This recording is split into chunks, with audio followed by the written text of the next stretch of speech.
It's taking forever to load. Okay. My country or community is called Near a Tree. We are near a tree, pronounced near a tree, and it is our name because we thrive on growing, raising, and exporting trees and other plant lives.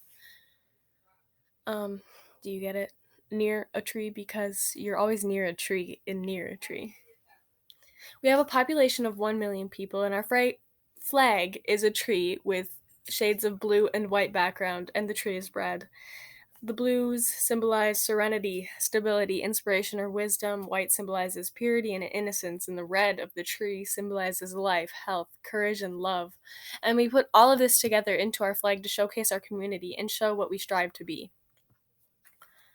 This country or community has an absolute monarchy, which is a form of monarchy in which the monarch, queen, or king holds supreme power and supreme authority, and it's not restricted by written laws or customs. Leaders are encouraged to have children, and their children are the ones who come of power. Male or female, they become the next leader. The eldest becomes the next leader. You, the eldest children, are able to give up that spot to the next eldest, but it's not very common. Everyone in the community is encouraged to share their viewpoints, but if it's not liked, it doesn't have to be considered by the monarchs or anything like that. We raise our money by selling and exporting trees that we grow, coming from our name Near a Tree. Religion is an open book in our community. You may practice whatever religion you want, and practicing a religion definitely isn't necessary. We don't want any underlying causes like religion, race, or gender to affect people in the workplace or any public situations.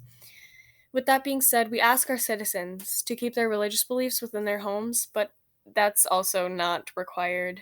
They are able to talk about it openly if they would like, but we prefer it if they don't, to stop from creating a religious bias within workplaces or any other place like that, or judgmental viewpoints against certain religions. Our uses for money mostly rely on trading and purchasing with outside governments or countries. Within our country, we suggest fair trade with each other, services for services or services for goods, but that's also, once again, not necessary. It's just very recommended. We do have a pay for some higher class workers, like military, doctors, and teachers, at a higher rate, as it's hard to trade for those tasks. Other jobs receive smaller payments from the government depending on their job. We tax each citizen 6% of their monthly government given income. The government may intervene within issues if necessary. The military take shifts for protection of the country, but they're not being controlling in any way when it's not necessary. Social classes serve some sort of purpose in our country. We try to keep it as equal as possible, but it's not always obtainable. Some jobs will always be higher class, but in our opinion, never better, because all jobs are necessary for good flow within government and community systems. There are no necessary traditions or rituals that are observed by the government. You may perform any of your choice at your own will.